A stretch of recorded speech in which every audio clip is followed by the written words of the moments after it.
အားလုံးပဲမင်္ဂလာပါဒီနေ့မှာတော့ Skyline ပို့ဆိုးစေတဲ့အမား၃ခုကိုပြောပြပေးမယ် Smileline short ချဖို့စ조사နေပေမဲ့တချို့အမားတွေကြောင့်ပို့ဆိုးလာနိုင်တယ်ပထမဆုံးအမား Sun Cream မလိမ့်တာ UV damage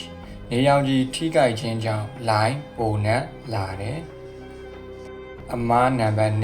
1skin ကိုအရန်6အောင်ထားတာ hydration အဆိုဓာတ်မရှိရင် line ပိုထင်ရှား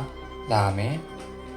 အမား3 Harish product အလွန်ပြင်းတဲ့အလှကုန်ပစ္စည်းတွေကိုအရန်သုံးတာကြောင့် skin barrier ပြတ်ပြီး aging အိုမင်းခြင်းကိုပိုမြန်စေတယ်ဒီ၃ချက်ကိုဂရုတစိုက်လိုက်နာရင် smile line ကိုပိုကောင်းအောင်ထိန်းနိုင်လာလိမ့်မယ်